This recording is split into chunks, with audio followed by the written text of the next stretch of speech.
नमस्कार दोस्तों, आप सभी के लिए महत्वपूर्ण क्लास लेकर के आ गया हूं। मैं सभी विद्यार्थी जुड़ गए होंगे, आशा करता हूं मैं। आपके लिए मैराथन क्लास है। आज मैराथन क्लास जो होगी आपकी भारत के भूगोल से संबंधित होगी। किससे संबंधित? भारत का भूगोल, जो कि आपके जो है रेलवे में एसएससी, बैंक, पटवारी, रीट, या आप कोई से फर्स्ट ग्रेड सेकंड ग्रेड का एग्जाम दे रहे हो, या आप किसी भी भर्ती की तैयारी कर रहे हो भारत में रहकर, तो आपके लिए ये क्लास बहुत ज़रूरी है। क्योंकि इंपॉर्टेंट में 300 प्रश्न है इस क्लास में। मैराथन क्लास है पूरी। कल भी मैंने एक मैराथन क्लास डाली थी इंडियन हिस्ट्री की, और आज मैं भूगोल की लेके आया हूँ। कल आपके लिए भारत राज्य व्यवस्था की लेके आऊँगा, यानी कि आपके लिए डायरेक्ट एक सब्जेक्ट पूरा कंप्लीट करवा रहा हूँ, ताकि आपकी जो तैयारी है कम समय में आप ज़्यादा नंबर ले पाएँ और आप सिलेक्शन के करीब पहुँच जाएँ। तो आपके लिए शुरू करते हैं आज की पहली क्लास से। अपने दोस्तों को भी शेयर कर दीजिएगा फटाफट से। रोजाना आपके लिए मैराथन क्लास लेके आता हूं। तो पहला प्रश्न आज का क्या है? सूर्य के चारों ओर परिक्रमा करने वाले खगोलीय पिंड क्या कहलाते हैं? तो मैं जल्दी जल्दी बताऊंगा और आप आंसर देते रहिएगा कमेंट में। ग्रह क्या कहते हैं? सूर्य के चारों ओर परिक्रमा करने वाले खगोलीय पिंड को ग्रह कहा जाता है। नेक्स्ट प्रश्न है, ग्रहों की गति का नियम किसने प्रतिपादित किया था? तो किसने दिया था? केपलर ने दिया था ग्रहों की गति। अगला प्रश्न है, सौर मंडल में कुल कितने ग्रह है? तो सौर मंडल में कितने ग्रह हैं बताइएगा? 8। कितने हैं? 8। अभी एक घट गया है, तो उस हिसाब से आप 7 भी याद रख सकते हो, परंतु अभी 8 याद रखना है। मैं आपको जो भी इसमें डाउट होगी मैं सारा जो है इसका बता दिया है, ठीक है। अगला प्रश्न है, सूर्य से बढ़ती दूरी के अनुसार ग्रहों का सही क्रम है, यानी कि सूर्य से, ये सूर्य है, इससे दूरी जैसे बढ़ती बढ़ती जाती है उसका आपको क्रम बताना है। तो फटाफट से कमेंट करके बता दीजिएगा। चौथे प्रश्न का सही आंसर है डी, यानी कि सूर्य के बाद बुध, शुक्र, पृथ्वी, मंगल। तो सूर्य से बढ़ती दूरी के अनुसार जो है आपका डी ऑप्शन सही है। नेक्स्ट प्रश्न है, सबसे चमकीला ग्रह है, तो सबसे चमकीला ग्रह कौन सा है? शुक्र। नेक्स्ट प्रश्न, सूर्य से सबसे दूर स्थित ग्रह कौन सा है? तो वह है नेपच्यून। कौन सा? नेपच्यून। नेक्स्ट प्रश्न है, निम्नलिखित में से सबसे गर्म ग्रह है, तो निम्नलिखित में से सबसे गर्म ग्रह कौन सा है? डी ऑप्शन, बुध। नेक्स्ट प्रश्न है, सूर्य के धरातल का तापमान लगभग कितना है? इस प्रश्न का सभी को आंसर पता होगा, क्योंकि ये एग्जाम का फेवरेट क्वेश्चन है। 6000 डिग्री सेल्सियस। नेक्स्ट प्रश्न है, सूर्य के संगठन में सहायक गैस है, तो सूर्य के संगठन में सबसे ज़्यादा जो सहायक गैस है कौन सी है? हीलियम और हाइड्रोजन। हीलियम और हाइड्रोजन याद रखिएगा, इंपॉर्टेंट है। नेक्स्ट प्रश्न, बिना उपग्रह वाले ग्रह है, तो बिना उपग्रह वाला ग्रह कौन सा है? बुध और शुक्र जो है बिना ग्रह वाले ग्रह है। नेक्स्ट प्रश्न, सूर्य के प्रकाश को पृथ्वी पर पहुंचने में लगभग कितना समय लगता है? यानी कि आपको लगभग बताना है, सेकंड वगैरह में नहीं बताना, आपको डायरेक्ट मिनट में बताना है। तो सही जवाब हो जाएगा 8 मिनट का लगभग समय लगता है। नेक्स्ट प्रश्न, पृथ्वी का उपग्रह है, पृथ्वी का उपग्रह कौन सा है? तो इसका सभी को पता होगा, पृथ्वी के चारों ओर चक्कर कौन लगाता है? चंद्रमा। नेक्स्ट प्रश्न, सी ऑफ ट्रंक्विलिटी कहाँ पर स्थित है? सी ऑफ ट्रंक्विलिटी कहाँ पर है? तो कहाँ पर है? तो सही आंसर चंद्रमा पर, मून पर। नेक्स्ट प्रश्न है, सौर मंडल में सबसे बड़ा ग्रह है, तो सौर मंडल में सबसे बड़ा ग्रह कौन सा है? फटाफट से 14वें प्रश्न का सही जवाब है बृहस्पति। इसमें 1300 जो है पृथ्वियाँ समा सकती है। नेक्स्ट प्रश्न है, पृथ्वी के अतिरिक्त किस ग्रह पर वायुमंडल पाया जाता है? मंगल पर जो है पृथ्वी के अतिरिक्त ग्रह पर वायुमंडल पाया जाता है। नेक्स्ट प्रश्न 16वां, नीला ग्रह के नाम से जाना जाता है, नीले ग्रह के नाम से किसे जाना जाता है? तो सही जवाब होगा पृथ्वी को जो है नीले ग्रह के नाम से जाना जाता है। क्यों? पानी के कारण। नेक्स्ट प्रश्न होगा आपका, सूर्य से पृथ्वी की दूरी कितनी है? तो सूर्य और पृथ्वी के बीच की जो है डिस्टेंस कितनी है? तो वह सही जवाब हो जाएगा 149 मिलियन किलोमीटर। नेक्स्ट प्रश्न होगा, तो लगाइएगा दोस्तों, फटाफट से आप आंसर लगाते रहिएगा। आपके लिए मैं करवाने वाला हूं 300 प्रश्न, बने रहिएगा हमारी क्लास के साथ। पृथ्वी पर दिन रात की अवधि कहाँ समान होती है? तो कहाँ पर होती है? भूमध्य रेखा पर। तो ये जैसे कि ये पृथ्वी है और ये भूमध्य रेखा जा रही है ना बीच में से, तो यहाँ पर दिन और रात की जो है अवधि समान होती है। नेक्स्ट प्रश्न होगा, पृथ्वी पर दिन एवं रात होने का कारण क्या है? तो क्या कारण है? पृथ्वी का अपने अक्ष पर घूर्णन करने के कारण। अगला है, पृथ्वी की अपनी कक्षा में गति है, तो किस प्रकार से गति करती है पृथ्वी? तो सभी को पता होगा, पश्चिम से पूर्व की ओर। तो ये जो कैसी प्रकार गति करती है?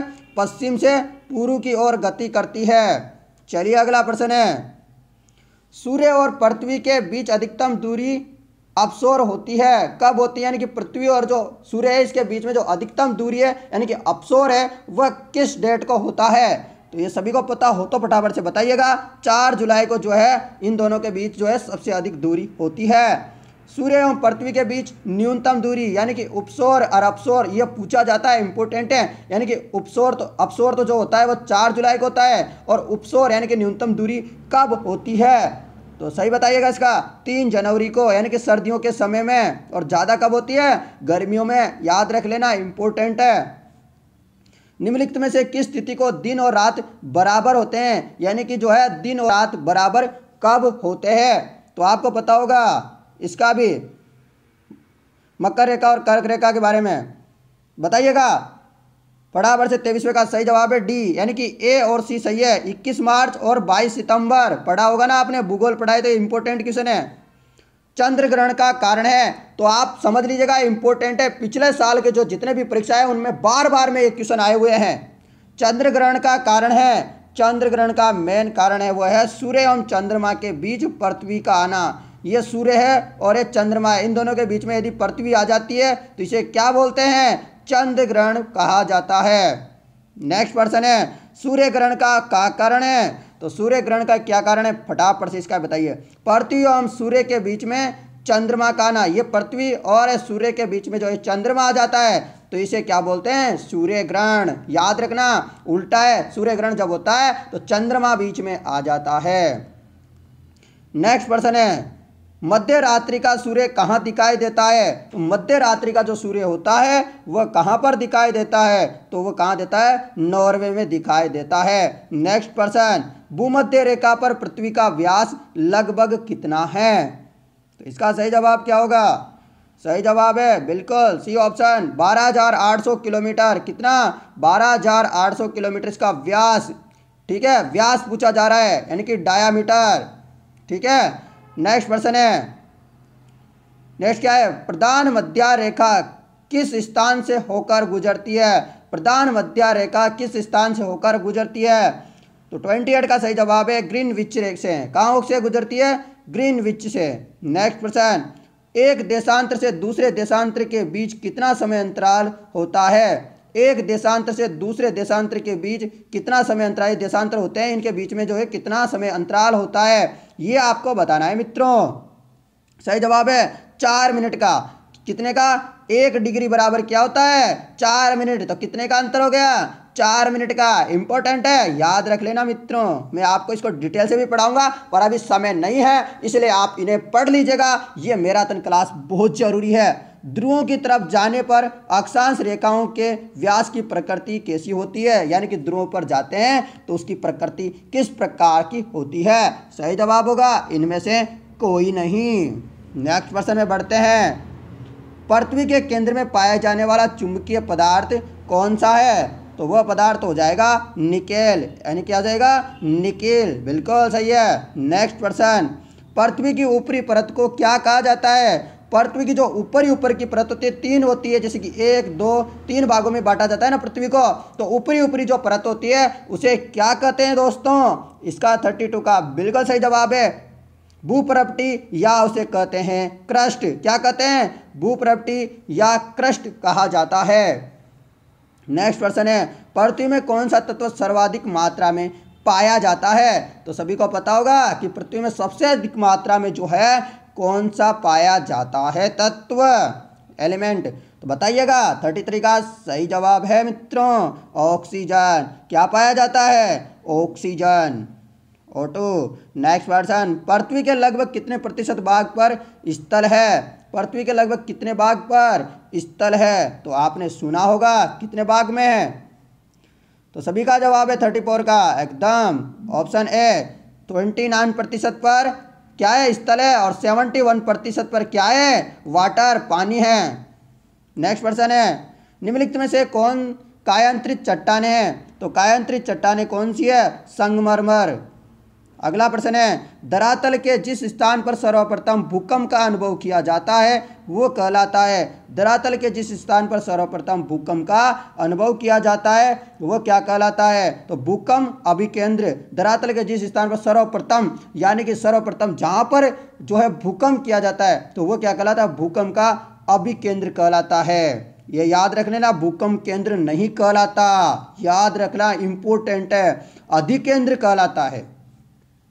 विश्व में सर्वाधिक भूकंप निम्न में से किस पेटी में आते हैं? तो सर्वाधिक जो भूकंप देखे जाते हैं विश्व में वह कहाँ पर देखे जाते हैं? तो वह देखे जाते हैं प्री प्रशांत महासागरीय पेटी। कहाँ पर? प्री प्रशांत महासागरीय पेटी। नेक्स्ट प्रश्न है, रिएक्टर स्केल से मापा जाता है। तो रिएक्टर स्केल से क्या मापा जाता है? भूकंप की तीव्रता, वर्षा की मात्रा, सापेक्षिक आर्द्रता या ताप? फटाफट से आंसर दीजिएगा इस प्रश्न का, सही जवाब होगा भूकंप की तीव्रता मापी जाती है रिएक्टर स्केल पर, और किसके द्वारा? सीस्मोग्राफ यंत्र के द्वारा। तो ये भी इंपॉर्टेंट है, याद रखना है, इस प्रश्नों को बार बार में आते हैं। आ गया ना प्रश्न, भूखे में तरंगों को किस यंत्र से मापा जाता है? तो इसका सही जवाब तो सभी को पता लग गया है मित्रों, सीस्मोग्राफ के द्वारा।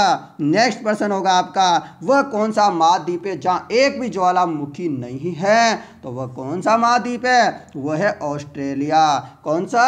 ऑस्ट्रेलिया। तो प्रश्न कैसे लग रहे हैं मित्रों? एक बार कमेंट करके बताओ प्यारे दोस्तों, शेयर कर दो वीडियो को। विश्व का सबसे ऊंचा ज्वालामुखी कोटोपेक्सी कहाँ स्थित है? तो 41 का सही जवाब हो जाएगा इक्वेडोर में। कहाँ पर है कोटोपेक्सी? कहाँ पर स्थित है? इक्वेडोर में। नेक्स्ट प्रश्न होगा आपका, निम्नलिखित में से किसे प्रकृति का सुरक्षा वाल्व कहा जाता है? तो किसे कहा जाता है? तो वह कहा जाता है ज्वालामुखी को प्रकृति का सुरक्षा वाल्व, यानी कि इससे जो है ज्वालामुखी फूटती है। नेक्स्ट प्रश्न होगा आपका, निम्नलिखित में से कौन सा युग्म सुमेलित नहीं है? यानी कि ज्वालामुखी कहाँ पर है, स्थान बताना है आपको, और ज्वालामुखी का नाम भी देखिएगा। तो सही जवाब हो जाएगा डी ऑप्शन, जो क्योंकि ये गलत है। एंटना इटली में है, फ्यूजियामा कहाँ है? जापान में, पोपा कहाँ है? म्यांमार में है। नेक्स्ट प्रश्न होगा आपका, Rockies, Andes, Atlas, Alps, Himalaya आदि किस प्रकार के पर्वत है? तो इनको बताना है किस टाइप के पर्वत है, वलित है, अवशिष्ट है, ब्लॉक है, ज्वालामुखी के, किस टाइप के हैं? तो सभी का जवाब है वलित श्रृंखला वाले जो है ये क्या है? पर्वत है। याद रखिए, रॉकीज, एंडीज, एटलस, आल्पस और हिमालय ये बहुत ज़्यादा पूछे जाते हैं सभी परीक्षाओं में। नेक्स्ट प्रश्न है, विश्व का सबसे ऊंचा पर्वत शिखर माउंट एवरेस्ट कहाँ है? तो सभी को पता होगा माउंट एवरेस्ट कहाँ है। अब इसकी ऊंचाई भी बढ़ गई, सुर्खियों में रहा था ये प्रश्न, क्या हो जाएगा? नेपाल में है, ठीक है ना। अगला प्रश्न है, लोयस का पठार है लोयस का पठार कहाँ है? तो लोयस का पठार हो जाएगा पवनकृत। लोयस का पठार है कौन से प्रकार का है? पवनकृत है। नेक्स्ट प्रश्न, विश्व का सर्वाधिक ऊंचा पठार कौन सा है? तो विश्व का सर्वाधिक ऊंचा पठार है तिब्बत का पठार। नेक्स्ट प्रश्न, निम्नलिखित में से किस देश को 1000 झीलों की भूमि कहा जाता है? तो 1000 झीलों की भूमि किसे कहा जाता है? फिनलैंड को कहा जाता है। विश्व के सबसे बड़े मीठे पानी की झील कौन सी है?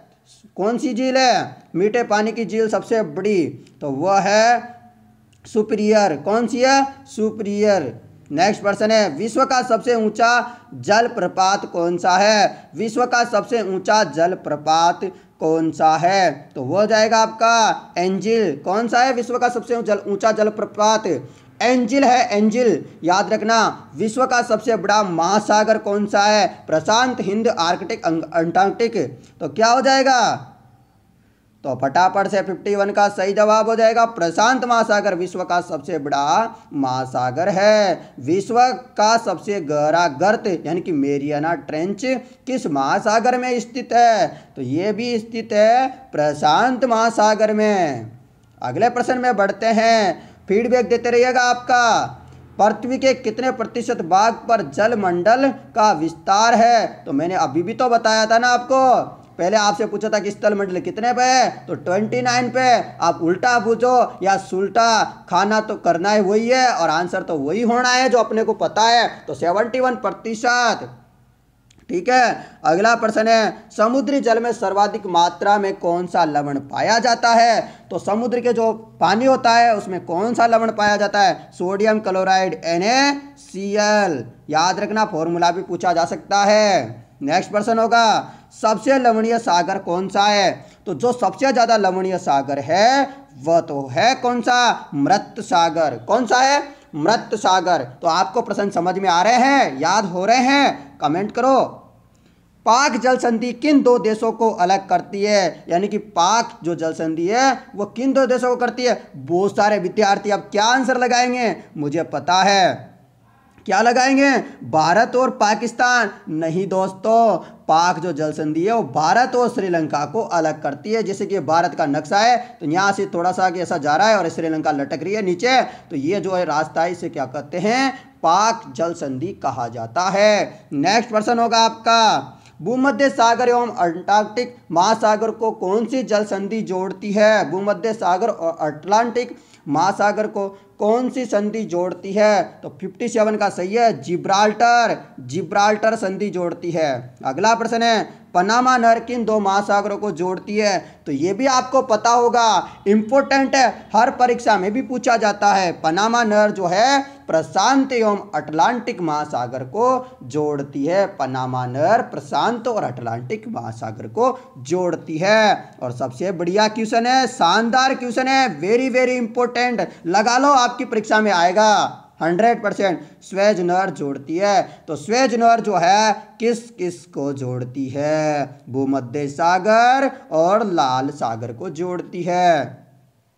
अगला प्रश्न है, कौन सी नहर बाल्टिक सागर को उत्तरी सागर से मिलाती है? तो ये देख लो, नहरों से संबंधित क्वेश्चन हर परीक्षा में आता है मित्रों। कील जो नहर है वो बाल्टिक सागर उत्तरी सागर को मिलाती है। नेक्स्ट प्रश्न होगा आपका, इसमें से जो है सुमेलित नहीं है वह छांटना है। जलधारा और प्रकृति कहाँ पर कौन सी है? तो इसका सही जवाब होगा गल्फ स्ट्रीम। ये गलत है, गल्फ स्ट्रीम जो क्या है? गर्म है। ठीक है। लेब्राडोर क्या है? ठंडी धारा है। अलगुहास की जो है धारा कौन सी है? प्रकृति गर्म। क्यूरोसियो की जो धारा कौन सी है? गर्म। और गल्फ स्ट्रीम जो है दोस्तों ये भी गर्म है, इसलिए आपको याद रखना है, इंपॉर्टेंट है ये सारे। अगला प्रश्न होगा आपका, विश्व का सबसे ऊंचा ज्वार कहाँ आता है? तो बताइएगा, विश्व का सबसे ऊंचा ज्वार कहाँ पर आता है? यानी कि ज्वार भाटा का नाम सुना होगा ना आपने, तो ज्वार कहाँ पर आता है? सही जवाब होगा पंकी की खाड़ी पर, पंडी की खाड़ी पर। कहाँ पर? पंडी की खाड़ी पर आता है।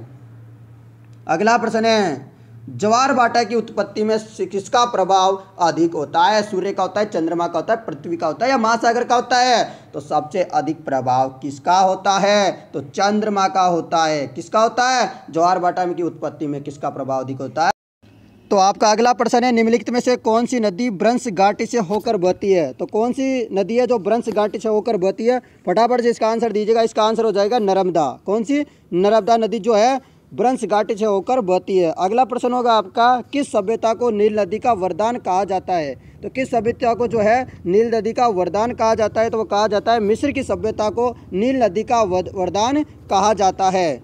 अगला प्रश्न है आपका, वायुमंडल का सर्वाधिक स्थायी तत्व क्या है? तो वायुमंडल का सर्वाधिक जो स्थायी तत्व है वो कौन सा है, ये आपको बताना है। तो सही आंसर हो जाएगा जल वाष्प। क्या हो जाएगा दोस्तों? जल वाष्प आपका एकदम सही आंसर है। नेक्स्ट प्रश्न की तरफ बढ़ते हैं, वायुमंडल में सर्वाधिक मात्रा में कौन सी गैस विद्यमान है? तो इस प्रश्न का तो सभी को इजीली आंसर पता होगा, तो बिल्कुल सभी का राइट आंसर है नाइट्रोजन। क्या हो जाएगा? N2। क्या हो जाएगा? N2। 78% है, बिल्कुल सभी को आंसर पता है।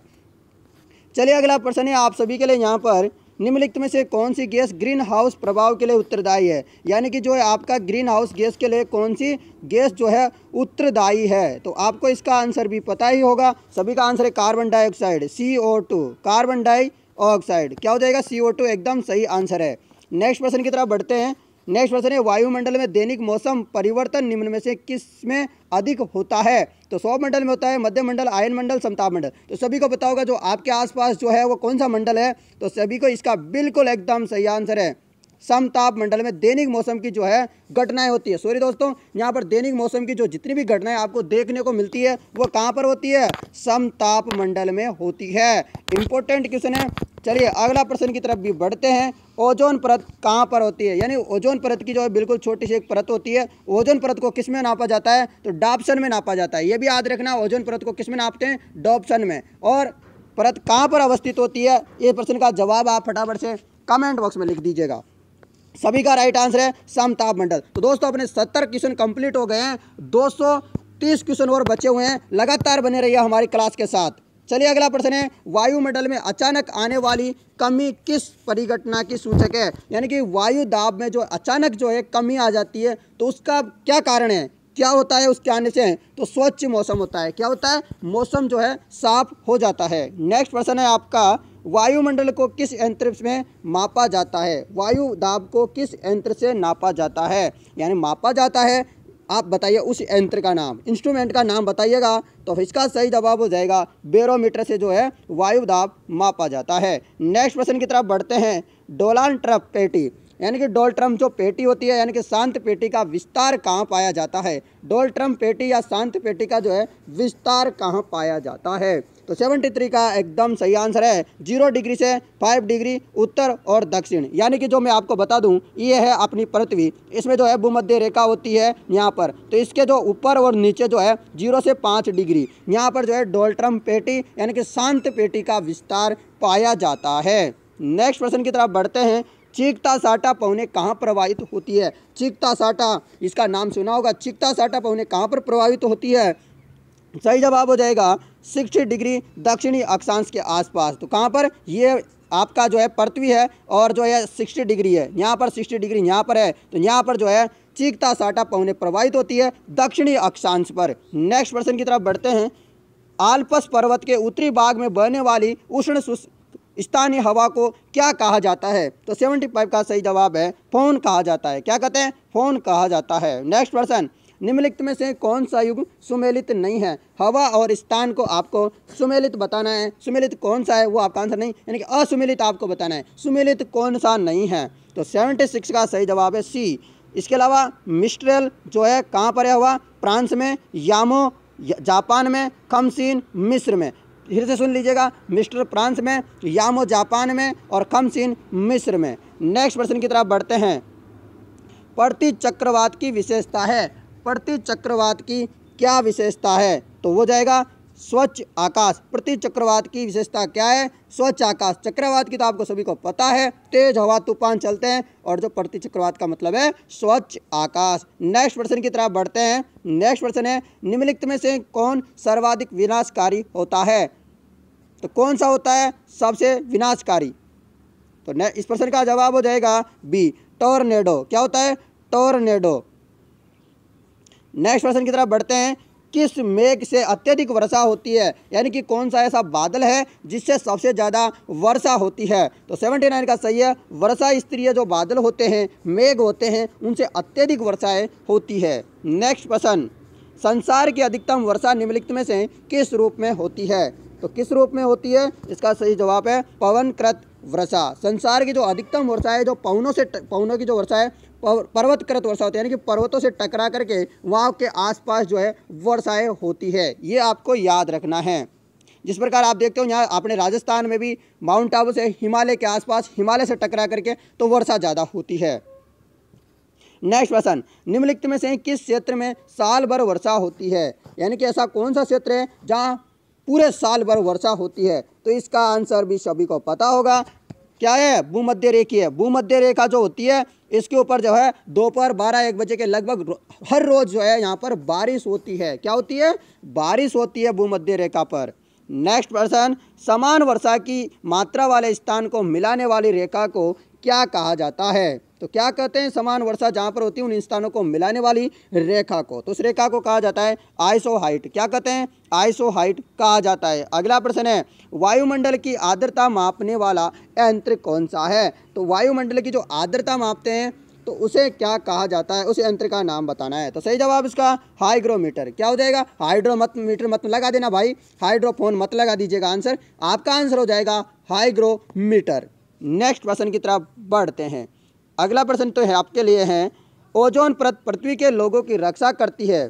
तो किस प्रकार जो है ओजोन जो परत होती है वो अपनी रक्षा करती है? तो वो रक्षा करती है सूर्य से आने वाली जो पराबैंगनी किरणें, नाम सुना होगा आपने, यूवी अल्ट्रा वायलेट किरणें, अल्ट्रा वायलेट रेज, जिससे अपनी रक्षा करती है सूर्य से आने वाली किरणों से। नेक्स्ट प्रश्न है आपके लिए, चीन सागर में आने वाले उष्णकटिबंधीय चक्रवात को क्या नाम दिया जाता है? चीन सागर में जो आने वाले जो उष्णकटिबंधीय चक्रवात होते हैं उसे किस नाम दिया जाता है? क्या नाम दिया जाता है? तो उसका नाम दिया जाता है टाइफून। क्या नाम दिया जाता है? टाइफून। अगला प्रश्न है, विश्व का सबसे बड़ा गेहूं उत्पादक देश कौन सा है? यानी कि जहां पर सबसे ज़्यादा गेहूं का उत्पादन होता है वो देश कौन सा है विश्व में? तो 86 का सही जवाब हो जाएगा ऑप्शन है चीन। चाइना है दोस्तों, चाइना। नेक्स्ट प्रश्न हो जाएगा, विश्व में केले का सबसे बड़ा उत्पादन कौन से देश में होता है? तो विश्व में सबसे ज़्यादा जो केले का उत्पादन होता है वो होता है भारत में, यानी कि इंडिया, हिंदुस्तान। नेक्स्ट प्रश्न होगा, ब्राज़ील किसका प्रमुख उत्पादक है? तो ब्राज़ील जो एक देश है वो किसका उत्पादक है सबसे ज़्यादा? तो आपके 88 का सही जवाब है कॉफ़ी का सबसे बड़ा उत्पादक कौन सा है? ब्राज़ील। नेक्स्ट प्रश्न है आपका, निम्नलिखित में से कौन सा बंदरगाह कॉफ़ीपत्तन के नाम से जाना जाता है? तो कॉफ़ीपत्तन के नाम से किस बंदरगाह को जाना जाता है? तो वो है सेंटोस। क्या हो जाएगा? सेंटोस एकदम सही आंसर हो जाएगा। नेक्स्ट प्रश्न होगा आपका, विश्व में चाय का सर्वाधिक उत्पादन किस देश में किया जाता है? तो कहाँ पर किया जाता है? चाइना में। कहाँ पर? चीन में किया जाता है। चीन की राजधानी क्या है? बीजिंग। याद रखिएगा, इंपॉर्टेंट है यह प्रश्न भी पूछा जाता है, राजधानियाँ भी। विश्व में प्राकृतिक रबड़ का सबसे बड़ा उत्पादक देश कौन सा है? विश्व में प्राकृतिक रबड़ यानी कि जो आपका रबड़ आता है उसका सबसे बड़ा उत्पादक देश कौन सा है? उसका सबसे बड़ा उत्पादक देश है थाईलैंड। कौन सा है? थाईलैंड। नेक्स्ट प्रश्न की तरफ बढ़ते हैं, विश्व में कृत्रिम रबड़ का सबसे बड़ा उत्पादक है, यानी कि कृत्रिम रबड़ और प्राकृतिक रबड़ अलग अलग प्रकार का होता है। कृत्रिम रबड़ जिसे वैज्ञानिक तरीके से बनाया जाता है, प्राकृतिक जो पेड़ों से इनसे प्राप्त होता है। तो आप बताइएगा। तो 92 का सही जवाब है मित्रों यूएसए है, यानी कि यूनाइटेड स्टेट अमेरिका। ठीक है, तो आपका जो यूएसए आपका सही हो जाएगा अमेरिका। अमेरिका की राजधानी क्या है बताइएगा फटाफट से कमेंट करके। Washington DC. दुग्ध उत्पादन में किस देश का प्रथम स्थान है? यानी कि दूध उत्पादन में किस देश का जो है प्रथम स्थान है? तो किस देश का है? भारत का, इंडिया का जो है प्रथम स्थान है दूध उत्पादन में। नेक्स्ट प्रश्न होगा आपका, निम्नलिखित में से किसे हरित क्रांति का जन्मदाता कहा जाता है? हरित क्रांति का जन्मदाता जो है किसे कहा जाता है? तो सभी को पता होगा इस प्रश्न का बिल्कुल सही आंसर। ठीक है, आपको विश्व में बताना है, आप इंडिया में मत बताने लग जाना। ठीक है, विश्व में बताना है।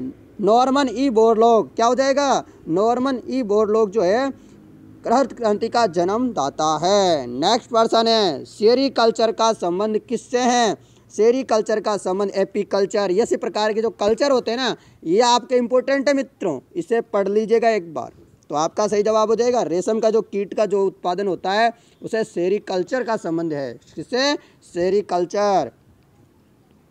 नेक्स्ट प्रश्न है, व्यापारिक स्तर पर किया जाने वाला विभिन्न प्रकार के फलों का उत्पादन क्या कहलाता है? यानी कि जो फलों का उत्पादन जो किया जाता है व्यापारिक स्तर पर उसे क्या कहते हैं? तो उसे कहते हैं हॉर्टिकल्चर। क्या कहते हैं? हॉर्टिकल्चर कहा जाता है। मछलियों को क्या कहते हैं? सिल्वीकल्चर। तो इस प्रकार याद रख लीजिएगा, इंपॉर्टेंट है सारे। नेक्स्ट प्रश्न है आपका, विश्व का प्रमुख मत्स्य क्षेत्र ग्रांड बैंक कहाँ स्थित है? विश्व का प्रमुख मत्स्य क्षेत्र ग्रांड बैंक कहाँ पर है? तो ग्रांड बैंक कहाँ पर है? अटलांटिक महासागर में। कहाँ पर है? अटलांटिक महासागर में। नेक्स्ट प्रश्न, स्वच्छ जल की मछली का सबसे बड़ा उत्पादक देश कौन सा है? तो वह है चीन। कौन सा है? चीन। नेक्स्ट प्रश्न, विश्व में सर्वाधिक सोने का उत्पादन किस देश में किया जाता है? तो सोने का सर्वाधिक उत्पादन कहाँ पर किया जाता है? चाइना में। चीन। बहुत सारी चीज़ों में देख रहे हो आप, चीन लगातार आगे है। विश्व का कौन सा देश टिन का सर्वाधिक उत्पादन करता है? तो टिन का सर्वाधिक उत्पादन कौन करता है? ये भी चीन करता है। नेक्स्ट प्रश्न है, चांदी का सबसे बड़ा उत्पादन देश कौन सा है? तो ये कौन सा है? पेरू। चांदी का सबसे बड़ा उत्पादक देश कौन सा है? पेरू है। कौन सा?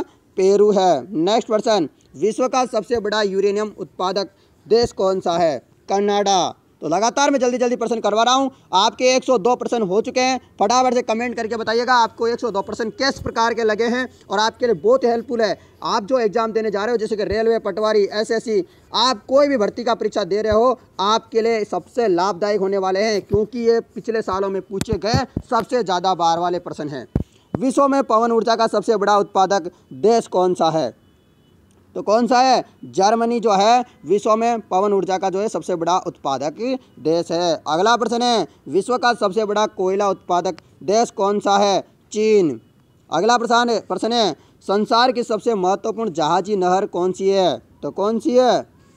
तो हो जाएगा सही आंसर स्वेज नहर। कौन सी नहर? स्वेज नहर। पिग्मी जनजाति निवास की है। पिग्मी जो जनजाति है वो कहाँ की निवासी है? तो पिग्मी जनजाति जो है कांगो की निवासी है। कहाँ की है? कांगो की।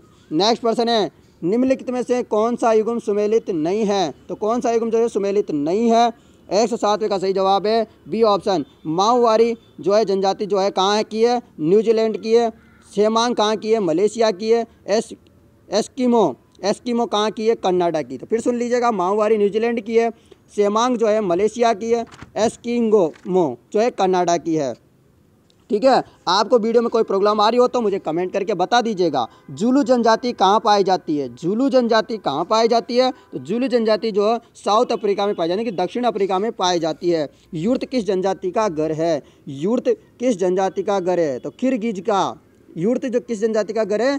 खिरगिज का घर है। नेक्स्ट प्रश्न होगा, कौन सा देश पहले श्याम के नाम से जाना जाता था? श्याम के नाम से कौन सा देश जो है जाना जाता था? इसका जवाब है थाईलैंड जो है श्याम के नाम से जाना जाता था। अगला प्रश्न है, किस देश का प्राचीन नाम पर्शिया था? पर्शिया। फटाफट से बताइएगा। 111वें का सही जवाब हो जाएगा आपका बी ऑप्शन ईरान। क्या हो जाएगा? ईरान एकदम सही आंसर होगा आपका। तो इसका सही आंसर क्या होगा? फटाफट से कमेंट करके बताइएगा। तो इसका सही आंसर है बिल्कुल ईरान। ईरान पर्शिया ऐसा बोला जाता है ना, आपने सुना होगा पर्शिया ईरान, पर्शिया ईरान। तो बिल्कुल सही है, आप याद रख लीजिएगा। पर्शिया का जो है प्राचीन नाम, ईरान का प्राचीन नाम क्या था? पर्शिया था। नेक्स्ट प्रश्न होगा आपका, निम्नलिखित में से किसे पूर्व का मोती कहा जाता है? पूर्व के मोती के नाम से किसे जाना जाता है? तो पूर्व के मोती के नाम से श्रीलंका को जाना जाता है। किसके नाम? किसको? श्रीलंका को। किस देश को सफ़ेद हाथियों की भूमि के नाम से जाना जाता है? तो सभी को पता होगा कि सफ़ेद हाथी कहाँ पाए जाते हैं। सफ़ेद हाथियों की भूमि के नाम से किसे जाना जाता है? सभी का आंसर हो जाएगा लाओस। क्या हो जाएगा? लाओस। अगला प्रश्न है आपका, उगते हुए सूर्य का देश निम्न में से किसे कहा जाता है? तो किसे कहा जाता है? फटाफट से कमेंट करके बताइएगा आप इस प्रश्न का जवाब। तो उगते हुए सूर्य का देश निम्न में से किसे कहा जाता है? तो सभी का राइट आंसर है यहाँ पर क्या हो जाएगा? जापान को जो है उगते हुए सूर्य का देश कहा जाता है। कंगारू का देश किसे कहा जाता है? तो आपने मैच देखा होगा तो कंगारू आपने सुना होगा इसका नाम। कंगारू का देश किसे कहा जाता है? तो सभी का आंसर हो जाएगा ऑस्ट्रेलिया को जो है कंगारू का देश कहा जाता है। नेक्स्ट प्रश्न होगा, 7 पहाड़ियों का नगर किसे माना जाता है? 7 पहाड़ियों का नगर किसे माना जाता है? रोम को माना जाता है। फॉरबिडन सिटी के नाम से कौन जाना जाता है? तो फॉरबिडन सिटी के नाम से कौन जाना जाता है? तो इसका सही जवाब हो जाएगा बी ऑप्शन लाहसा।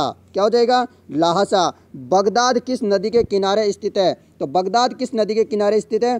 ट्रिगिस नदी के किनारे। बगदाद किस नदी के किनारे? ट्रिगिस नदी के किनारे स्थित है। अगला प्रश्न है, लंदन किस नदी के किनारे स्थित है? तो लंदन किस नदी के किनारे है? तो लंदन है टेम्स नदी के। कौन सी नदी? टेम्स नदी के किनारे। विश्व का सबसे बड़ा डेल्टा है, तो कौन सा है विश्व का सबसे बड़ा डेल्टा? तो वो है गंगा ब्रह्मपुत्र जो नदी का डेल्टा है, वो जो है नदी का डेल्टा है वो है विश्व का सबसे बड़ा डेल्टा। विश्व की सबसे व्यस्त व्यापारिक नदी कौन सी है? तो व्यस्त व्यापारिक नदी है राइन। कौन सी है? राइन नदी। नेक्स्ट प्रश्न हो जाएगा, विश्व का सबसे बड़ा पार्क कहाँ अवस्थित है? तो विश्व का सबसे बड़ा पार्क है Wood Buffalo National Park Canada. Wood Buffalo National Park Canada विश्व का सबसे बड़ा पार्क है। अगला प्रश्न है, सवाना घास का मैदान कहाँ पाया जाता है? सवाना घास का मैदान कहाँ पाया जाता है? अफ्रीका में। कहाँ पर? अफ्रीका में। अगला है, वेल्ड घास का मैदान कहाँ पाया जाता है? ये है दक्षिण अफ्रीका में। याद रखिएगा, सवाना घास है अफ्रीका में और जो वेल्ड घास है दक्षिण अफ्रीका में, तो दोनों में अंतर है। अफ्रीका अफ्रीका याद मत कर लीजिएगा। निम्नलिखित में से कौन सा युग्म सुमेलित नहीं है? घास के मैदान और प्राप्ति स्थल, तो ये बताना है। तो डी ऑप्शन जो है सही नहीं है। इसके अलावा downs Australia, pampas Argentina, prairie जो है यूएसए, कहाँ हो जाएगा? Prairie USA. तो ये आपको याद रखना, डाउन्स घास जो है मैदान है वो ऑस्ट्रेलिया में, पंपास के अर्जेंटीना में और प्रेरी के जो है यूएसए में है, अमेरिका में। यानी कि विश्व का सबसे बड़ा प्रायद्वीप है। तो विश्व का सबसे बड़ा प्रायद्वीप कौन सा है? विश्व का सबसे बड़ा प्रायद्वीप, तो आप इसका बताइएगा। सही आंसर हो जाएगा इंडोनेशिया। नेक्स्ट प्रश्न हो जाएगा, चक्रवात के केंद्र में होता है। चक्रवात के केंद्र में क्या होता है? चक्रवात के केंद्र में क्या होता है? फटाफट से बताइएगा। निम्न दाब, उच्च दाब, समदाब, इनमें से कोई नहीं। तो 127 का सही जवाब हो जाएगा ऑप्शन है निम्न दाब होता है चक्रवात के केंद्र में, तभी तो चक्रवात आता है। अगला प्रश्न है, पेट्रोलियम एवं कोयला किन चट्टानों में पाया जाता है? अवसादी चट्टानों में। जैसे कि आपने देखा होगा आपके जैसलमेर राजस्थान में अवसादी चट्टानें हैं, इसी कारण बाड़मेर जैसलमेर जो है सबसे ज़्यादा कोयला और पेट्रोल निकाला जाता है अवसादी चट्टानों से। नेक्स्ट प्रश्न है, विश्व में रेशमी वस्त्र का सबसे बड़ा उत्पादक देश कौन सा है? चीन। मानचित्र पर वायु दाब की समान स्थिति दर्शाने वाली रेखा क्या कहलाती है? मानचित्र पर वायु दाब की समान स्थिति दर्शाने वाली रेखा क्या कहलाती है? तो वो कहलाती है आइसोबार। क्या कहलाती है? आइसोबार। भारत का क्षेत्रफल संपूर्ण विश्व के क्षेत्रफल का कितना प्रतिशत है? फटाफट से इसका जवाब बताइएगा। तो सभी को पता होगा 2 तो है, और 2 के बाद कितनी है? 2.42, यानी कि 2 बीच में 4 लगा दो, 2.42, इस प्रकार याद रख लीजिएगा। नेक्स्ट प्रश्न होगा आपका, क्षेत्रफल की दृष्टि से भारत का विश्व में स्थान है, तो कौन सा स्थान है क्षेत्रफल की दृष्टि से भारत का स्थान? तो सभी को पता है इसका भी 7वां स्थान है। कौन सा है? 7वां स्थान है। अगला प्रश्न हो जाएगा, भारत की स्थलीय सीमा की लंबाई कितनी है? भारत की स्थलीय सीमा की लंबाई कितनी है? 15,200 किलोमीटर। कितनी? 15,200 किलोमीटर है। अगला है, द्वीपों सहित भारत के तट की रेखा की लंबाई कितनी है? यानी कि द्वीपों के सारों को लगा करके टोटल लंबाई कितनी है? द्वीपों सहित भारत की तट की रेखा की लंबाई कितनी है? तो सही जवाब है 7,516.5 किलोमीटर। नेक्स्ट प्रश्न है आपका, क्या है अगला प्रश्न? कर्क रेखा भारत के कितने राज्यों से होकर गुजरती है? कर्क रेखा भारत के कितने राज्य से होकर गुजरती है? तो आपके इसका सही जवाब है 8 राज्य से होकर के। कहाँ से होकर? कितने राज्य से? 8 राज्य से होकर के गुजरती है कर्क रेखा भारत के राज्य से। अगला प्रश्न हो जाएगा, भारतीय मानक समय एवं ग्रीनविच समय में अंतर कितना है? भारतीय मानक समय और जो ग्रीनविच जो रेखा है इसके बीच का जो समय में अंतर कितना है? तो सभी को पता होगा इसका भी 136 का सही जवाब है 5 घंटे और 5.5 घंटे का, यानी कि 82 डिग्री 1/2, 82 से 1/2 डिग्री। तो डिग्री में भी आप याद रख सकते हो, या फिर घंटे में पूछा जाए तो 5 घंटे और सही 1/2 घंटे हो जाएगा, यानी कि 5.5 घंटे। ठीक है। अगला प्रश्न है वही है जो मैंने बताया अभी हाल में, भारतीय मानक समय आधारित है किस पर आधारित है? फटाफट से बताइएगा इसका सही जवाब। तो इसका सही जवाब क्या होगा? फटाफट से कमेंट करके बताइएगा। सभी का जवाब हो जाएगा 82 डिग्री 30 सेकेंड पूर्व देशांतर। क्या है? इसको इस प्रकार भी लिख सकते हैं, या फिर 82 सही 1/2 डिग्री, इस प्रकार भी लिख सकते हैं, या फिर 82 डिग्री 30 सेकेंड पूर्व देशांतर। आप यहाँ पर देशांतर में याद रखिएगा पूर्व है या पश्चिम देशांतर है, तो कौन सा देशांतर है? पूर्व देशांतर है। याद रखना इंपॉर्टेंट है मित्रों। भारतीय राज्यों में किस राज्य की सबसे अधिक लंबी तट रेखा है? तो किसकी है तट रेखा सबसे लंबी? वह है गुजरात की। किसकी है? गुजरात राज्य की। क्षेत्रफल की दृष्टि से भारत का सबसे बड़ा राज्य कौन सा है? तो वह है राजस्थान। कौन सा है? राजस्थान।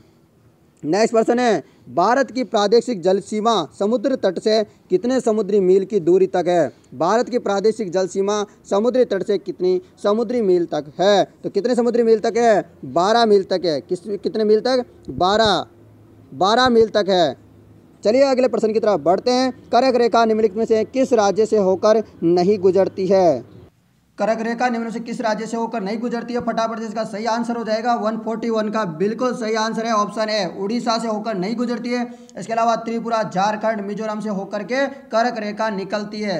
भारत का दक्षिणतम स्थान इंदिरा पॉइंट कहाँ स्थित है, कौन से राज्य में, फटाफट से बताइए, या कहाँ पर है। तो यहाँ पर सही आंसर क्या हो जाएगा, इस प्रश्न का सही जवाब हो जाएगा सी ऑप्शन, अंडमान निकोबार द्वीप समूह में। कहाँ पर है, अंडमान निकोबार द्वीप समूह में जो इंदिरा पॉइंट है भारत का दक्षिणतम बिंदु, तो ये कहाँ पर है, अंडमान निकोबार द्वीप में है। दक्कन पास अवस्थित है, तो दक्कन पास कहाँ पर अवस्थित है, तो इसका सही जवाब है दक्षिणी अंडमान एवं छोटा अंडमान में।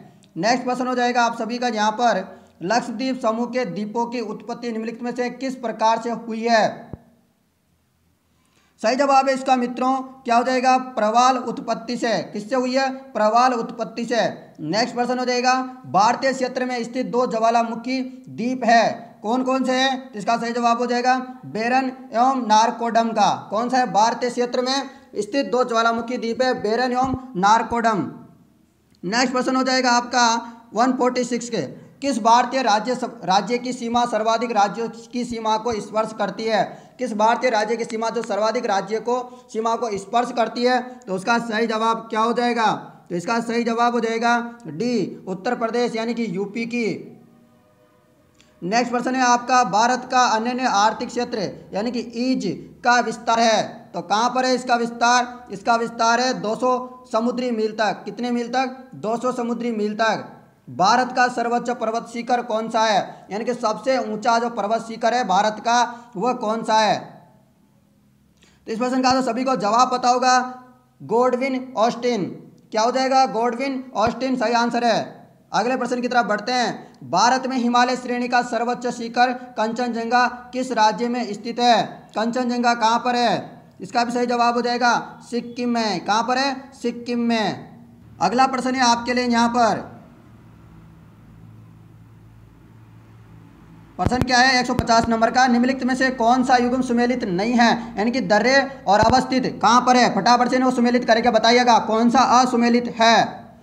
तो इसका सही जवाब हो जाएगा डी ऑप्शन। जबकि जो जिला कहाँ है, जम्मू कश्मीर में, बारालाचाला कहाँ पर है, हिमाचल प्रदेश में। लिपुलेख दर्रा कहाँ पर है, उत्तराखंड में। ये तो सभी को पता होगा लिपुलेख, तो क्योंकि चाइना के और इसके मध्य लफड़ा हो रहा है ना अभी, इस कारण। आपका सही जवाब है अगला, हिमाचल पर्वत का सबसे बड़ा ग्लेशियर है, तो हिमालय जो पर्वत है उसका सबसे बड़ा ग्लेशियर कौन सा है, तो उसका सही सबसे बड़ा ग्लेशियर है कौन सा, सियाचिन। नेक्स्ट प्रश्न है, असम हिमालय का विस्तार है, असम हिमालय का विस्तार है तिस्ता एवं दिहांग नदी के बीच। नेक्स्ट प्रश्न है, हिमालय में हिमरेखा निम्न के मध्य होती है, तो किसके मध्य होती है, सही जवाब है 4500 से 6000 मीटर। नेक्स्ट प्रश्न, निम्नलिखित में से कौन सी पर्वत चोटी संसार की दूसरी सर्वोच्च पर्वत चोटी है, तो कौन सी है दोस्तों, वह सभी को आंसर बताए इसका भी, K2 यानी कि जो भारत में ही है K2 या गॉडविन ऑस्टिन। क्या हो जाएगा, गॉडविन ऑस्टिन या K2 के नाम से भी जाना जाता है। निम्नलिखित में से कौन सी पर्वत श्रृंखला सबसे पुरानी है, तो सबसे पुरानी कौन सी है, हिमालय वगैरह या तो सब कुछ नए नए है, तो सबसे पुरानी है अरावली पर्वत। कौन सी, अरावली। नेक्स्ट प्रश्न है, निम्नलिखित में से अवशिष्ट पर्वत का उदाहरण है, तो अवशिष्ट पर्वत का उदाहरण कौन सा है, अरावली। अगला प्रश्न है, निम्नलिखित में से ब्लॉक पर्वत का उदाहरण है, तो ब्लॉक पर्वत का उदाहरण कौन सा है, नीलगिरी जो पर्वत है वो ब्लॉक पर्वत का उदाहरण है। तो आपको ये प्रश्न कैसे लग रहे हैं, फटाफट से मुझे कमेंट करके जवाब दीजिएगा जल्दी से जल्दी। रोजाना आपके लिए ये क्लास रहेगी, मैराथन क्लास जो कि मैं लेकर के आ रहा हूँ रोजाना आपके लिए। आपके कोई भी भर्ती की तैयारी कर रहे हो तो थालघाट, बोरघाट, पालघाट दर्रे अवस्थित है, कहाँ पर अवस्थित है, तो ये पश्चिमी घाट में। कहाँ पर, पश्चिमी घाट में अवस्थित है। नेक्स्ट प्रश्न की तरफ बढ़ते हैं, भारत की सबसे लंबी नदी कौन सी है, तो भारत की सबसे बड़ी लंबी नदी कौन सी है, तो इसका सही जवाब क्या हो जाएगा, ऑप्शन है गंगा। क्या हो जाएगा, गंगा एकदम सही आंसर हो जाएगा। अगला प्रश्न है, अलकनंदा एवं भागीरथी नदियाँ किस स्थान पर आपस में मिलकर गंगा नदी का नाम पाती है, तो सही जवाब क्या हो जाएगा इसका, फटाफट से बताइएगा। 160 का सही आंसर हो जाएगा बी ऑप्शन, देवप्रयाग में। अलकनंदा एवं भागीरथी जो नदियाँ हैं उसका स्थान जो है आपस में मिलकर गंगा का नाम पाती हुए है देवप्रयाग में। नेक्स्ट प्रश्न हो जाएगा, सोन नदी कहाँ से निकलती है, तो सोन नदी कहाँ से निकलती है, इसका जवाब क्या हो जाएगा, अमरकंटक की पहाड़ी से। सोन नदी कहाँ से निकलती है, अमरकंटक की पहाड़ी से निकलती है। तो इसका फटाफट से आंसर सही, बिल्कुल सही है सभी का जिन्होंने आंसर दिया है।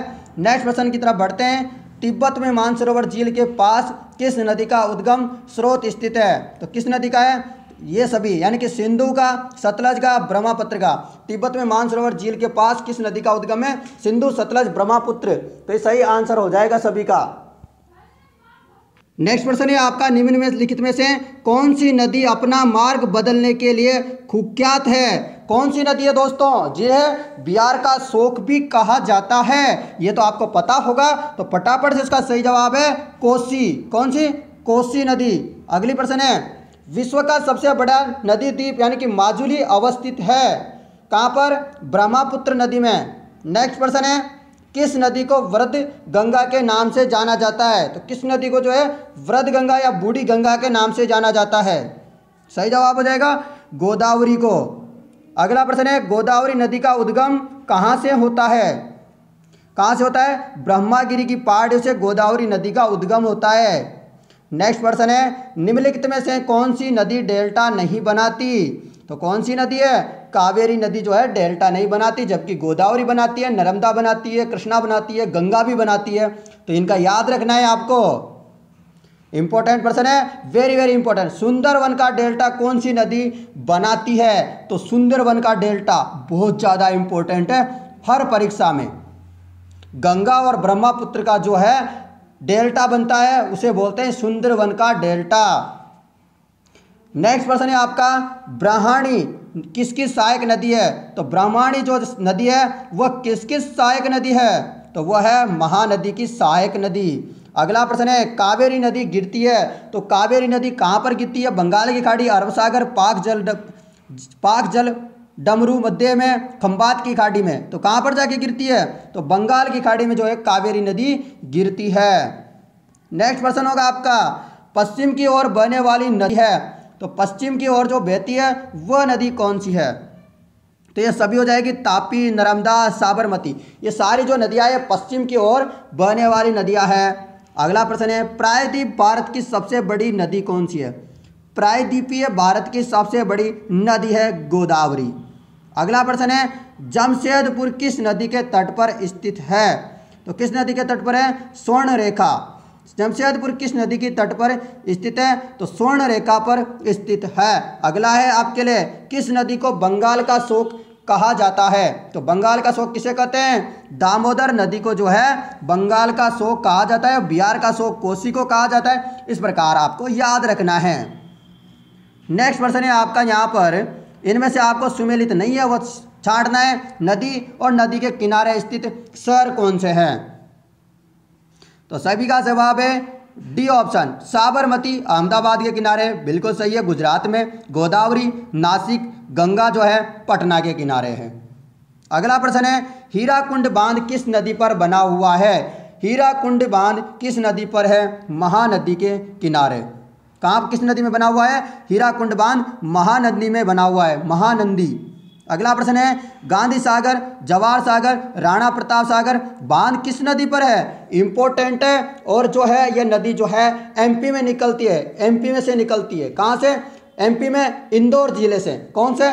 इंदौर जिले से। उसका नाम है चंबल नदी, चंबल नदी। इसका प्राचीन नाम है चर्मणावती। क्या है? चर्मणावती। इसको राजस्थान की जो है कामधेनु के नाम से भी जाना जाता है। और विश्व में सबसे ज़्यादा जो बीहड़ बनाती है तो बीहड़ जो है सबसे ज़्यादा चंबल बनाती है। और कहाँ पर बनाती है? सवाई माधोपुर, करौली, इन सभी जिलों में बीहड़ बनाती है। चलिए अगले प्रश्न में बढ़ते हैं। अलमाटी बांध किस नदी पर बना हुआ है? तो ये बना हुआ है कृष्णा नदी पर। अगला प्रश्न है, लोनार झील किस राज्य में स्थित है? तो यह है महाराष्ट्र में। अगला है प्रश्न आपके लिए, भारत की सबसे बड़ी मीठे पानी की झील कौन सी है? तो ये दोस्तों कहाँ पर है? ये सभी को पता होगा, जम्मू कश्मीर में। तो कौन सी झील है? तो वो झील है उलर झील। कौन सी झील है? उलर झील। अगला प्रश्न है आपके लिए, टिहरी बांध परियोजना निर्मित जलाशय का नाम है। टिहरी बांध परियोजना में निर्मित जलाशय का नाम क्या है? तो वह है स्वामी रामतीर्थ सागर। क्या है? स्वामी रामतीर्थ सागर। सरदार सरोवर परियोजना किस नदी पर बनाई गई है? सरदार सरोवर परियोजना किस नदी पर बनाई गई है? नर्मदा नदी पर। नेक्स्ट प्रश्न है, बगलिहार जल विद्युत परियोजना की स्थापना किस नदी पर की जा रही है? तो किस नदी पर की जा रही है? तो वो की जा रही है चिनाब नदी पर। किस नदी पर? चिनाब पर। अगला है, राष्ट्रीय वन नीति के अनुसार देश के कितने प्रतिशत क्षेत्र पर वनों का आवरण आवश्यक है? यानी कि राष्ट्रीय जो वन नीति बनी है उसके अनुसार किसी भी देश में वन कितने तो होने ही चाहिए, यानी कि मस्ट है, बिल्कुल इतने तो होने ही चाहिए, इससे कम नहीं होनी चाहिए। तो वो है 33%। कितने? 33% होना ही चाहिए। अगला प्रश्न है, देश में सर्वाधिक वन क्षेत्र किस राज्य में है? यानी कि सबसे ज़्यादा जो वन है वह किस राज्य में है? तो वो है एमपी, मध्य प्रदेश में। कहाँ पर? एमपी में है। नेक्स्ट प्रश्न है आपका, कुल भौगोलिक क्षेत्र के प्रतिशत के रूप में सर्वाधिक वन क्षेत्र वाला राज्य कौन सा है? तो दो प्रकार से क्वेश्चन बनता है कि कुल भौगोलिक क्षेत्र के प्रतिशत के में सर्वाधिक वन, तो ये भी प्रश्न है, और एक सर्वाधिक वन कहाँ है? तो वो है एमपी। और ये प्रश्न है, इसका जवाब होगा मिजोरम। क्या हो जाएगा? मिजोरम। अगला प्रश्न है, किस राज्य के कुल भौगोलिक क्षेत्रफल के सबसे कम भाग पर वनों का विस्तार पाया जाता है? तो सही जवाब है हरियाणा। अगला प्रश्न है, फूलों की घाटी स्थित है, तो फूलों की घाटी कहाँ पर है? कभी घूमने गए हो उत्तराखंड की तरफ, तो उत्तराखंड में है मित्रों। फूलों की घाटी कहाँ पर है? उत्तराखंड। अगला प्रश्न होगा आपका, दलदली अथवा ज्वार भाटा क्षेत्रों में पाए जाने वाले वन को क्या कहा जाता है? यानी कि दलदली जो नदियों के द्वारा बहा के लाया जाता है ना, दलदली, उन क्षेत्रों में जो पाया जाता है वन, उसे क्या कहते हैं? तो सही जवाब हो जाएगा मैंग्रोव वन। क्या कहते हैं? मैंग्रोव वन कहा जाता है। अगला प्रश्न है, सुंदरी वृक्ष कहाँ बहुतायत मात्रा में पाया जाता है? तो सुंदरी वृक्ष बहुतायत में कहाँ पाया जाता है? गंगा ब्रह्मपुत्र डेल्टा में। कहाँ पर? गंगा ब्रह्मपुत्र डेल्टा में। चलिए अगला प्रश्न है आपका मित्रों, शांत घाटी यानी कि साइलेंट वैली कहाँ पर स्थित है? वेरी वेरी इंपॉर्टेंट क्वेश्चन है, हर बार परीक्षा में पूछा जाता है। आपने कभी परीक्षा दी हो तो पता होगा। केरल में शांत घाटी कहाँ है? साइलेंट वैली केरल में है। आपने जब 10th वगैरह में पढ़ा होगा, हिंदी में भी तो आया था ये प्रश्न, ठीक है। तो 192 का बिल्कुल सही जवाब क्या होगा? भारत में चंदन की लकड़ी के लिए प्रसिद्ध राज्य कौन सा है? तो कौन सा राज्य है? कर्नाटक। अगला प्रश्न है, उष्णकटिबंधीय आर्द्र सदाबहार वन कहाँ पाए जाते हैं? उष्णकटिबंधीय आर्द्र सदाबहार वन कहाँ पाए जाते हैं? तो प्रायद्वीपीय पठार पर पाए जाते हैं। देश के सर्वाधिक क्षेत्रफल पर पाए जाने वाले वन किस टाइप के हैं? तो वह है उष्णार्द्र पतझड़ वन। उष्णार्द्र पतझड़ वन टाइप के वन पाए जाते हैं देश में सर्वाधिक। नेक्स्ट प्रश्न है, निम्नलिखित में से किन पहाड़ियों पर उष्णकटिबंधीय सदाबहार वन पाए जाते हैं? तो इसका सही जवाब होगा उपरोक्त में से कोई नहीं, नन ऑफ दीज। अगला प्रश्न है, भारत का कौन सा राज्य तेंदु पत्ते का मुख्य उत्पादक है? यानी कि तेंदु का पत्ता, और तेंदु का पत्ता क्या काम आता है? बीड़ी बनाने में। आपने बीड़ी वगैरह पियोगी तो पता होगा बिल्कुल, ठीक है। मध्य प्रदेश है, बिल्कुल सही आंसर हो जाएगा मित्रों। अगला प्रश्न है आपके लिए, क्या है प्रश्न का? गाना पक्षी बिहार किस राज्य में स्थित है? तो फटाफट से इसका जवाब दीजिएगा मित्रों। सही जवाब हो जाएगा राजस्थान। गना पक्षी बिहार किस राज्य में है? राजस्थान में है, इंपॉर्टेंट है। अगला प्रश्न है, एशियाई शेर के लिए प्रसिद्ध गिर राष्ट्रीय उद्यान किस राज्य में स्थित है? सी ऑप्शन सही हो जाएगा, गुजरात में है। गिर राष्ट्रीय उद्यान कहाँ है? गुजरात में। अगला प्रश्न होगा आपका 199 प्रश्न है, निम्नलिखित में से कौन सा एवं सुमेलित नहीं है? राज्य और वन्यजीव अभ्यारण्य। तो सही जवाब फटाफट से कमेंट करके बताइएगा। डी ऑप्शन सही है। उत्तर प्रदेश में कौन सा वन्यजीव अभ्यारण्य है? Rajaji national park. असम में कौन सा है? मानस नेशनल पार्क। कर्नाटक में बांदीपुर, ठीक है। अगला प्रश्न है, तो आपने 200 प्रश्न होने वाले हैं। भारतीय गेंडे कहाँ पाए जाते हैं? तो भारतीय गेंडे कहाँ पाए जाते हैं? तो वो पाए जाते हैं काजीरंगा अभ्यारण्य। कहाँ पर? काजीरंगा अभ्यारण्य। तो दोस्तों 200 प्रश्न हो चुके हैं, अपने 100 प्रश्न और बचे हुए हैं। अभी अपने जो वो प्रश्न भी हो जाएंगे लगभग कुछ ही समय बाद, और आपकी ये पूरी जो है इंडियन ज्योग्राफी कंप्लीट हो जाएगी। आशा करता हूँ आपको इतने सारे जो प्रश्न मैंने करवाए हैं आपको पसंद आए होंगे। पसंद आए हैं तो एक बार थम्स अप कर दीजिएगा और मुझे बता दीजिएगा कमेंट करके कि आपको प्रश्न कैसे लग रहे हैं, और आपने जो है इंडियन हिस्ट्री नहीं देखी है तो कल वाली जो मेरी क्लास थी वो देख लीजिएगा एक बार जाके, फिर आपको कोई भी परीक्षा में कोई परेशानी नहीं होगी। बढ़ते हैं अगले प्रश्न की तरफ। सुल्तानपुर पक्षी अभ्यारण्य किस राज्य में है? तो किस राज्य में है मित्रों? तो वो जाएगा सी ऑप्शन, हरियाणा में है। अगला प्रश्न हो जाएगा, निम्नलिखित में से कौन सा अभ्यारण्य जंगली हाथियों के लिए प्रसिद्ध है? तो जंगली हाथियों के लिए है पेरियार वन्य जीव अभ्यारण्य।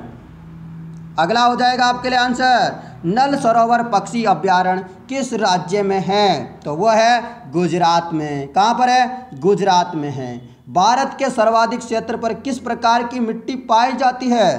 तो किस प्रकार की मिट्टी पाई जाती है? जलोढ़ प्रकार की मिट्टी पाई जाती है। जलोढ़ जो है नदियों के द्वारा बहा करके लाई जाती है, उन मिट्टियों को जलोढ़ करते हैं। जलोढ़ में भी दो टाइप होता है, बांगर और खादर। कितने टाइप होता है? बांगर और खादर होता है, ठीक है, नवीन और पुरानी, इस प्रकार भी आप समझ सकते हो मित्रों। अगला प्रश्न है आपका, नवीन जलोढ़ मिट्टी को किस नाम से जाना जाता है? तो अब इंपॉर्टेंट प्रश्न बनता है। मैंने बताया आपके लिए कि दो प्रकार की मिट्टी होती है, नवीन और पुरानी। तो नवीन को किस नाम से जाना जाता है? तो किस नाम से जाना जाता है? इसका जवाब है खादर के नाम से। खादर के नाम से जाना जाता है नवीन को, खादर के नाम से। और पुरानी को किस नाम से जाना जाता है? ये भी सोच रहे होंगे आप। तो बांगर के नाम से जाना जाता है। किस नाम से? बांगर के नाम से जाना जाता है। काली मिट्टी को जो है रेगुड़ कहा जाता है, रेगुड़, ठीक है, तो ये भी याद रख लेना। अगला प्रश्न है, गंगा के मैदानों की पुरानी कच्छारी मिट्टी क्या कहलाती है? मैंने पूछा था ना अभी प्रश्न, तो वो सही जवाब बिल्कुल इसका हो जाएगा बांगर। नवीन को बोलते हैं खादर, तो इस प्रकार आप याद रखना। और कपास करते हैं, कपास की खेती करते हुए देखा होगा आपने, जिसे रुई वगैरह बनाते हैं ना। कपास की खेती के लिए सर्वोत्तम मिट्टी कौन सी है? तो कौन सी मिट्टी है? काली मिट्टी, जिसे रेगुड़ भी कहा जाता है। क्या कहते हैं? रेगुड़। तो आपका सही जवाब होगा डी ऑप्शन। रेगुड़ नाम है, किसका नाम है? तो वह किसका है? काली मिट्टी का।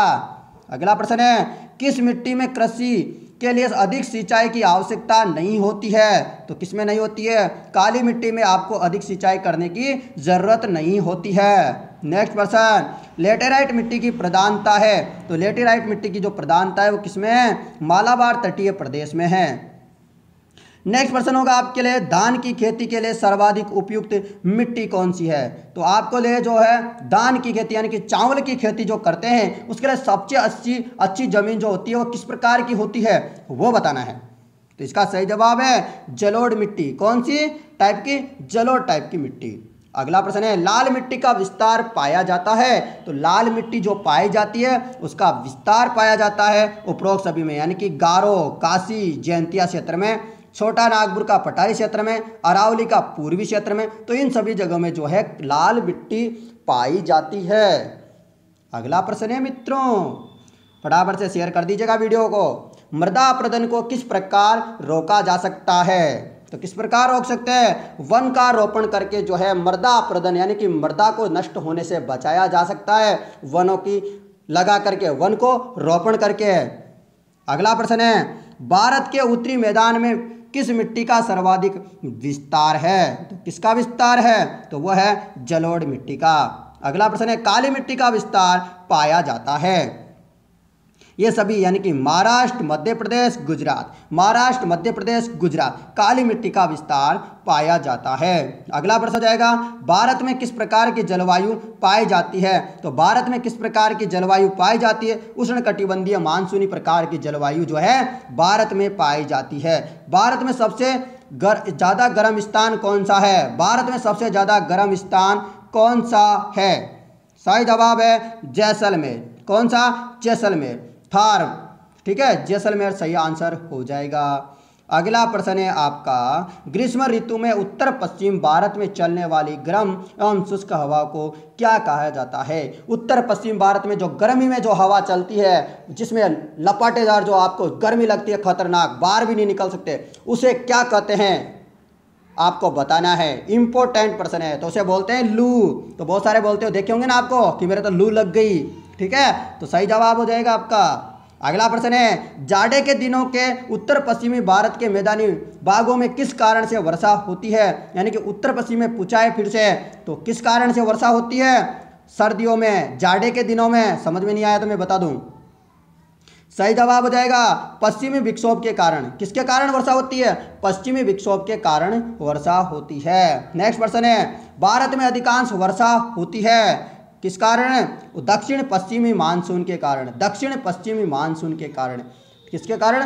दक्षिण पश्चिमी मानसून के कारण वर्षा होती है। बढ़ते हैं अगले प्रश्न की तरफ। तमिलनाडु में शीतकालीन वर्षा का कारण है। तो तमिलनाडु में जो शीतकालीन वर्षा होती है उसका प्रमुख कारण है उत्तर पूर्वी मानसून के कारण।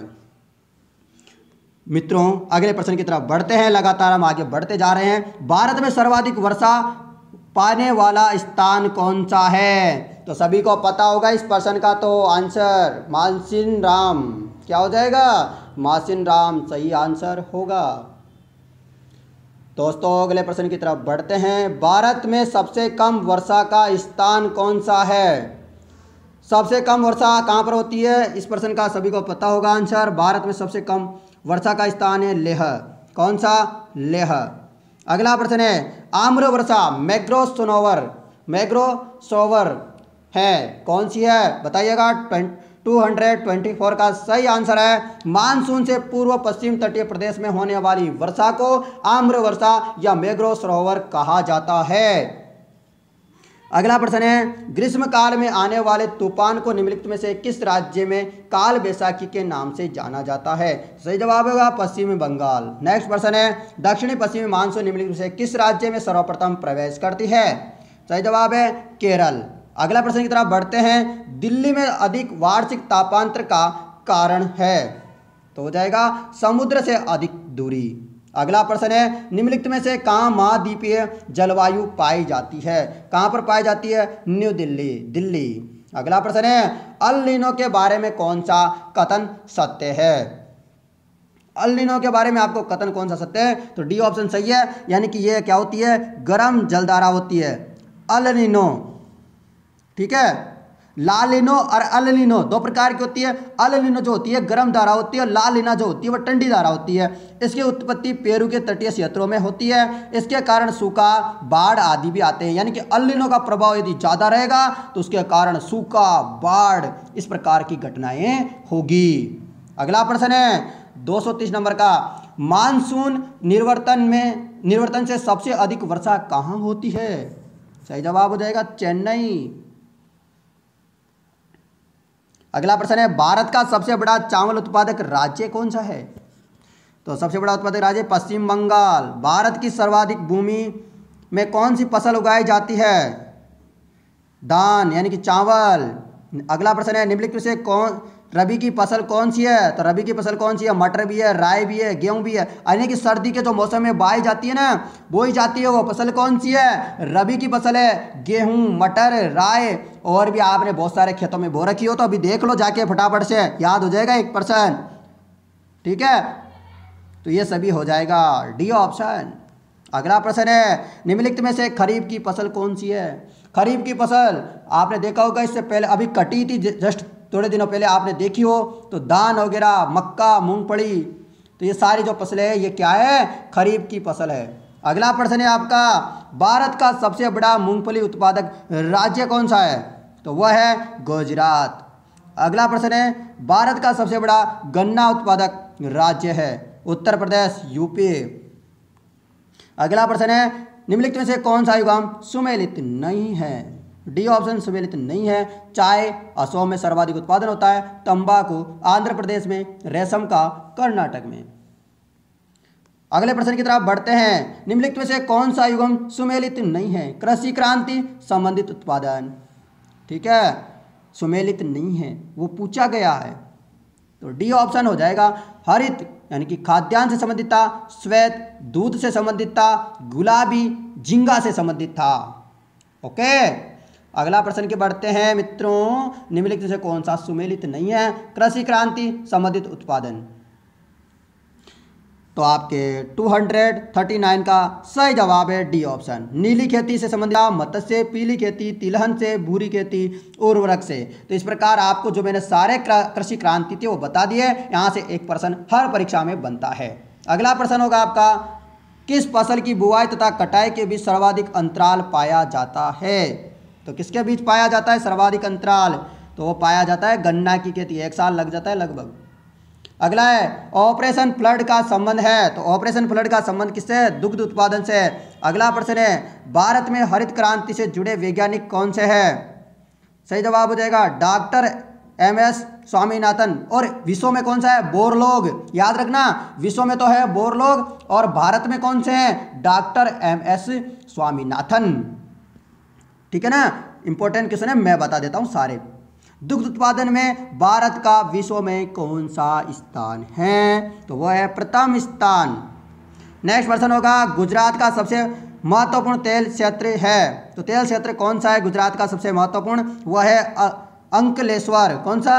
अंकलेश्वर। अगला है सिंहभूम झारखंड किसके लिए प्रसिद्ध है? तो किसके लिए प्रसिद्ध है? लोहा के लिए। अगला प्रश्न है कुकेंद्र मुख्य लौह खनिज परियोजना किस राज्य में स्थित है? तो किस राज्य में स्थित है? ऑप्शन है कर्नाटक में। भारत में सर्वाधिक कोयला भंडार पाया जाता है, तो भारत में जो है सर्वाधिक कोयला भंडार पाया जाता है झारखंड में। भारत में खनिज तेल का उत्पादन सर्वप्रथम कहाँ प्रारंभ किया गया? डी डिगबोई। क्या? डिगबोई में भारत में जो सबसे पहले खनिज तेल जो उत्पादन किया गया था प्रारंभ, वो डिगबोई में किया गया था। कहाँ पर? डिगबोई। अगला प्रश्न की तरफ बढ़ते हैं। अगला प्रश्न है निम्नलिखित में से कौन सा युग्म सुमेलित नहीं है? खनिज और प्राप्ति स्थान। तो दोस्तों आपको जो है मैंने बहुत सारे प्रश्न करवा दिए हैं, फटाफट से आप आंसर दीजिएगा मित्रों। ठीक है, सी ऑप्शन सही हो जाएगा। अभ्रक जो है झारखंड में, सोना कर्नाटक में, लिग्नाइट तमिलनाडु में। अगला प्रश्न है खेतड़ी किसके लिए प्रसिद्ध है? खेतड़ी की खाने किसके लिए हैं? पता होगा, सभी को पता होगा, तांबे के लिए। खेतड़ी की खाने जो है तांबे के लिए प्रसिद्ध है। बेलाडीला किसके लिए प्रसिद्ध है? बेलाडीला किसके लिए प्रसिद्ध है? लोहा के लिए। निम्न में से कौन सा युग्म सुमेलित नहीं है? तो 252 का सही आंसर है डी लोकोमोटिव। वाराणसी से संबंधित नगर। रेल डिब्बा कपूरथला, आपने नाम सुना होगा, बहुत सारे रेल के डिब्बों में लिखा होता है कपूरथला कपूरथला कपूरथला। ठीक है, विद्युत इंजन चित्रंजन। सही है। अगला प्रश्न है भारत में सबसे बड़ा तेल शोधन कारखाना कहाँ है? तो इसका सही जवाब हो जाएगा जामनगर में। अगला प्रश्न है पिंपरी संबंध है, तो पिंपरी का संबंध किससे है? तो ये है पेनिसिलिन उद्योग से। अगला है भारत का प्रथम स्टील प्रोजेक्ट शहर स्थापित किया गया। तो पहले से संबंधित बहुत सारे प्रश्न आते हैं। जमशेदपुर। अगला प्रश्न है पंजाब में कौन सा स्थान हौजरी उद्योग के लिए प्रसिद्ध है? तो हौजरी उद्योग के लिए कौन सा प्रसिद्ध है? लुधियाना। नेक्स्ट प्रश्न है रोजगार की दृष्टि से भारत में सबसे बड़ा उद्योग कौन सा है? तो रोजगार की दृष्टि से भारत में सबसे बड़ा उद्योग कौन सा है? 257 का सही जवाब है सूती वस्त्र। अगला प्रश्न है नेताजी सुभाष चंद्र बोस हवाई अड्डा कहाँ पर स्थित है? तो यह हवाई अड्डा कहाँ है? कोलकाता में है। पश्चिम बंगाल की राजधानी कोलकाता में है। अगला प्रश्न है प्रथम संपर्क क्रांति ट्रेन चली, तो प्रथम जो संपर्क क्रांति ट्रेन थी वह कहाँ चली थी? 259 का सही जवाब है दिल्ली और चेन्नई के मध्य। अगला प्रश्न है आपका निम्नलिखित में से कौन सी रेलगाड़ी देश के सबसे लंबे रेल मार्ग पर चलती है? तो सही जवाब है जम्मू कन्याकुमारी एक्सप्रेस। जम्मू तवी कन्याकुमारी एक्सप्रेस चलती है। अगला प्रश्न है निम्नलिखित बंदरगाहों में से कौन एक मुक्त व्यापार क्षेत्र है? तो कौन सा एक मुक्त व्यापार क्षेत्र? तो वह सही आंसर है सी कांडला। अगला प्रश्न है भारत के पूर्वी तट पर प्राकृतिक बंदरगाह कौन सा है? तो सही जवाब हो जाएगा चेन्नई। नेक्स्ट प्रश्न है स्वर्णिम चतुर्भुज परियोजना किससे संबंधित है? तो किससे संबंधित है? वह है सड़क परिवहन से। नेक्स्ट प्रश्न हिमालय पर्वत श्रेणी का सबसे नवीन भाग कौन सा है? तो वह हो जाएगा ब्रह्मा हिमालय। नेक्स्ट प्रश्न है कौन सी अक्षांश रेखा भारत के मध्य से होकर गुजरती है? तो कौन सी अक्षांश रेखा है जो भारत के मध्य से होकर गुजरती है? कर्क रेखा। नेक्स्ट प्रश्न भारत का कौन सा भू आकृति प्रदेश प्राचीनतम है? तो प्राचीनतम कौन सा है? वह है प्रायद्वीपीय पठार। नेक्स्ट प्रश्न हैदराबाद का जुड़वा नगर है, हैदराबाद का जुड़वा नगर कौन सा है? तो वह है सिकंदराबाद।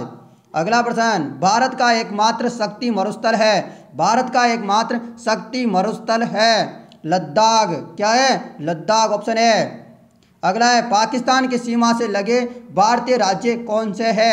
तो कौन से है वह? C option, Gujarat, Rajasthan, Punjab, Jammu Kashmir. ये जो सभी जो है पाकिस्तान की सीमा से लगे राज्य हैं 4। अगला प्रश्न है, भारत के सबसे दक्षिणी भाग में कौन सी पहाड़ी स्थित है? दक्षिणी भाग में कौन सी पहाड़ी है? सही जवाब हो जाएगा कार्डेमम। कौन सी? कार्डेमम। अगला प्रश्न है, गारो काशी जयंतिया पहाड़ी किस राज्य में स्थित है? तो वह है मेघालय में। गारो काशी जयंतिया पहाड़ियाँ जो है मेघालय में स्थित है। खैबर दर्रा कहाँ है? खैबर दर्रा जो है पाकिस्तान में। कहाँ पर है खैबर दर्रा? पाकिस्तान में। निम्नलिखित में से किस नदी को बिहार का शोक कहते हैं? मैंने थोड़ी देर पहले भी तो बताया था आपको इस प्रश्न का आंसर। कोसी नदी को जो है बिहार का शोक कहा जाता है। निम्नलिखित में से लिफ्ट वैली से होकर बहने वाली नदी कौन सी है? निम्नलिखित में से लिफ्ट वैली से होकर बहने वाली नदी है नर्मदा नदी। नेक्स्ट प्रश्न, नदियों को आपस में जोड़ने का प्रस्ताव किसके शासनकाल में रखा गया था? यानी कि नदियों को जो है आपस में जोड़ने का जो शासनकाल में, किसके शासनकाल में रखा था यह प्रस्ताव? तो ये रखा था अटल बिहारी वाजपेयी की सरकार में। अगला प्रश्न है, जम्मू कश्मीर की राजधानी श्रीनगर किस नदी के तट पर स्थित है? अब श्रीनगर और जम्मू कश्मीर अलग अलग हो गए हैं, पर बताइए श्रीनगर किस नदी के किनारे स्थित है? तो वो है झेलम नदी के किनारे। किस नदी के? झेलम। उज्जैन किस नदी के किनारे स्थित है? उज्जैन किस नदी के किनारे स्थित है, अवस्थित है? तो वह है शिप्रा नदी के किनारे। अगला है, मेथान बाल पहाड़ी तिलैया बांध किस नदी पर बनाए गए हैं? सही जवाब है बराबर। किस नदी के किनारे पर बनाए गए? बराबर नदी के किनारे। तो दोस्तों नदी का नाम भी देख लीजिएगा, अजीब है। अगला प्रश्न है, भारत की प्रसिद्ध लेगुन झील है, तो कहाँ पर है लेगुन झील? चिल्का। कहाँ पर है? चिल्का। कौन सी झील है? चिल्का झील। अगली है ककोलत। ककोलत जलप्रपात बिहार के किस राज्य में स्थित है? किस राज्य में? नवादा में है दोस्तों। कहाँ पर है? बिहार के किस राज्य में नहीं, यहाँ पर दोस्तों जिला होगा। किस जिले में? नवादा में। ठीक है ना। अगला है आपके लिए काकरा पार। काकरा पार परियोजना किस नदी से संबंधित है? तो किससे संबंधित है? ताप्ती से। किससे? ताप्ती से संबंधित है। अगला प्रश्न है आपके लिए, सरदार सरोवर परियोजना किस राज्य में निर्माणाधीन है?